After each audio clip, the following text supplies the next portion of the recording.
E aí pessoal, tudo bem? Eu sou o Rafael e hoje eu vou trazer para vocês uma história que me deixou sem dormir durante vários dias enquanto eu pesquisava. Imaginem isso, vocês estão em 1918, em New Orleans, a cidade do jazz, do voodoo e da noite vibrante. Mas por 2 anos, essa mesma cidade foi aterrorizada por um homem que matava famílias durante a madrugada, sempre com a mesma arma, um machado. E o mais assombrador é que até hoje, depois de mais de 100 anos, ninguém sabe quem era o homem do machado de New Orleans. Antes de começar a nossa investigação, já vai deixando aquele like se você curte casos históricos não resolvidos. E fica até o final, porque eu tenho uma teoria própria sobre esse caso que você não vai encontrar em lugar nenhum. Olha, para vocês entenderem a magnitude desse caso, você precisa se transportar para aquela época. Estamos falando de 1918, galera. Os Estados Unidos ainda lidavam muito com os efeitos da Primeira Guerra Mundial. New Orleans era uma panela de pressão cultural. Imigrantes italianos, franceses, alemães, uma grande colônia negra, todos vivendo juntos numa cidade que respirava música, mas também tensão racial. E havia algo mais. Na década anterior, a cidade havia presenciado linchamentos brutais contra imigrantes italianos. O ódio estava no ar. Era nesse caldeirão que o nosso assassino resolveu fazer sua estreia macabra. E quando eu digo estreia, é porque os primeiros sinais mostravam que estávamos de frente para alguém muito calculista. 23 de maio de 1918.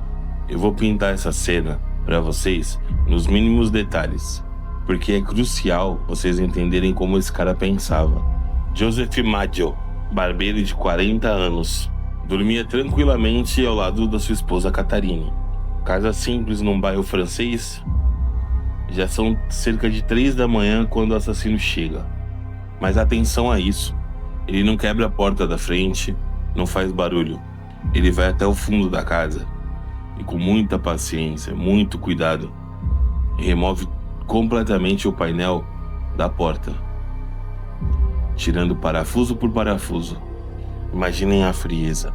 O cara está ali, de madrugada, desmontando uma porta, enquanto pessoas estão dormindo do outro lado da parede. Ele entra, vai até o quintal, pega o próprio machado de Joseph, que estava ali, inocentemente encostado na parede. E então, Joseph e Catherine são atacados enquanto dormiam, golpes de machado na cabeça. Mas, e isso é importante, após os golpes, ele usa uma navalha para cortar a garganta dos dois. 2 métodos diferentes: machado para incapacitar as vítimas e a navalha para matar. Isso me diz que estamos lidando com alguém que sabe exatamente o que estava fazendo. Quando Andrew, o irmão de Joseph, descobriu os corpos na manhã seguinte, ele encontrou algo que me arrepia até hoje. Havia uma pequena pilha de objetos pessoais do casal, arrumados de forma estranha, como se o assassino tivesse parado para organizar suas lembranças. 3 semanas depois, quando achávamos que tinha lidado com um caso isolado, ele ataca de novo. 28 de junho de 1918. Louis Besumer, comerciante, e sua companheira Harriet Lowe. O padrão se repete exatamente. Painel da porta removido, machado do quintal, golpes na cabeça. Aqui temos a primeira reviravolta. Eles sobreviveram. Inicialmente. Harriet, antes de morrer no hospital, sussurrou algo que alimentou teorias durante décadas. Ela disse, e isso está nos registros oficiais, tá? Foi um homem mulato. Ele falava como se conhecesse Louis. Conhecesse? Como assim conhecesse? Isso muda tudo, não acha? Mas o terceiro ataque foi o que me deixou mais impressionado. 5 de agosto, família Kortmigler. Charles Rose e a filhinha, Mary, de apenas 2 anos. O mesmo padrão, galera. Painel removido, machado do quintal e golpes brutais. Charles morreu na hora, mas Rose e a pequena Mary sobreviveram. E é aqui onde a coisa fica louca. Rose, talvez em choque, talvez com medo, acusa publicamente 2 vizinhos inocentes, os irmãos Giordano, de serem assassinos. 2 homens inocentes foram presos. A comunidade italiana se dividiu. O medo estava distorcendo tudo.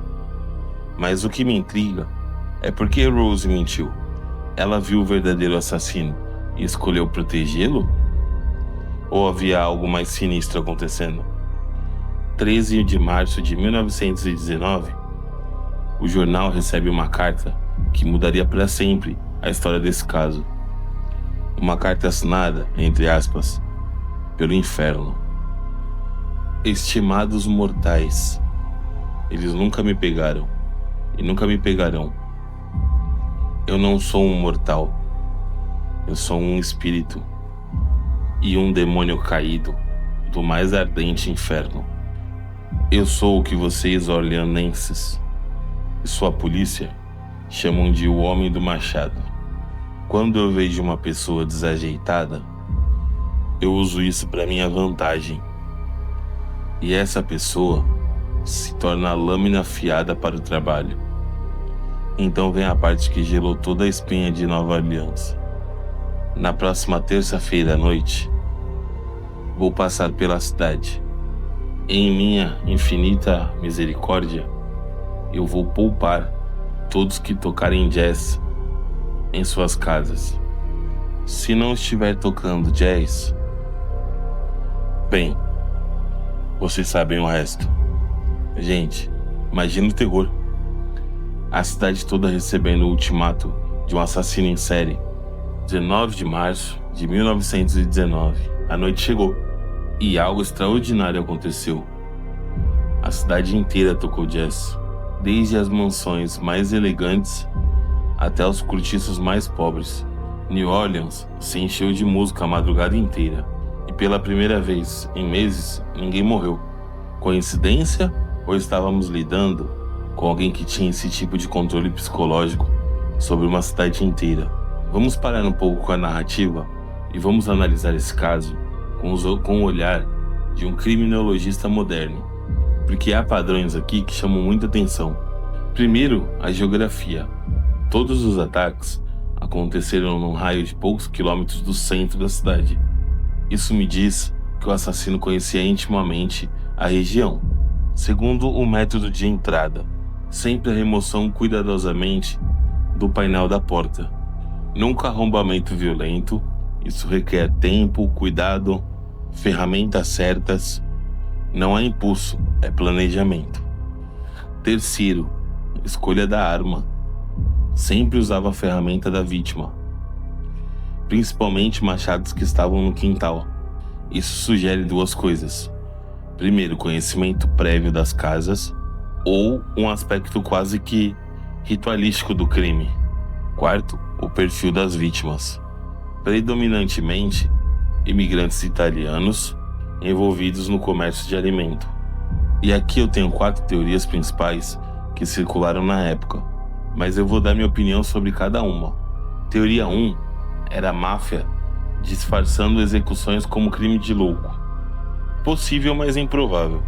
A máfia não costumava chamar a atenção desnecessária para si. Teoria 2, motivação racial contra imigrantes italianos. Mais provável considerando o clima da época. Teoria 3, serial killer clássico, com compulsões específicas. Muito provável, considerando os padrões ritualísticos. E a teoria 4, que essa é uma teoria minha. Múltiplos assassinos usando o mesmo modo operandi para confundir a investigação. Porque olha, alguns detalhes não batem. A descrição física variava, os sobreviventes dão versões diferentes e tem algo mais. Após a famosa noite do jazz, os ataques diminuíram, mas o pesadelo não acabou. 10 de agosto de 1919, Steve Boca, comerciante atacado em casa. sobreviveu, mas não conseguiu descrever o atacante. 3 de setembro. Lara Luman sobreviveu e disse que foi um homem alto e escuro.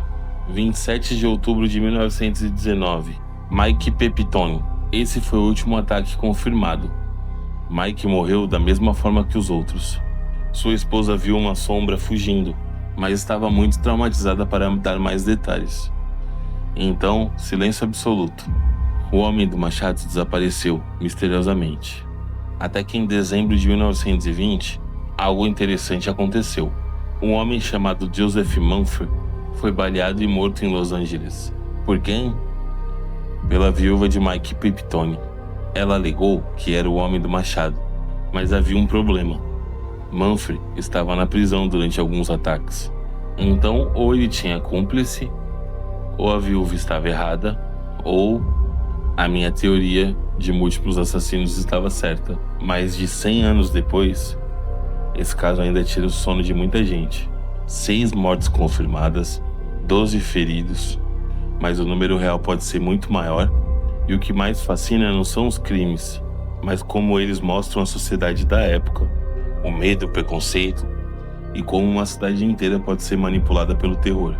Minha teoria pessoal, depois de um tempo pesquisando, é que pelo menos 2 pessoas estavam envolvidas. Os primeiros ataques tinham uma assinatura, os últimos tinham outra. A carta foi real, mas escrita por alguém que queria aproveitar o pânico. E Joseph Mumford talvez tenha sido um dos assassinos, mas não o único. Claro, essa é apenas a minha teoria. Talvez a gente nunca fique sabendo o que realmente aconteceu. Mas isso que é o legal dos mistérios históricos, não é? Eles deixam nossa imaginação livre para preencher o espaço vazio, e às vezes com nossos medos mais profundos. E vocês? Qual teoria vocês acham mais plausível? Deixa no comentário aqui embaixo. Se curtiram essa investigação, se inscrevam, ativam o sininho para não perder nenhum dos episódios. E me digam, qual o próximo caso que vocês querem que eu investigue? Vejo vocês no próximo episódio e até lá.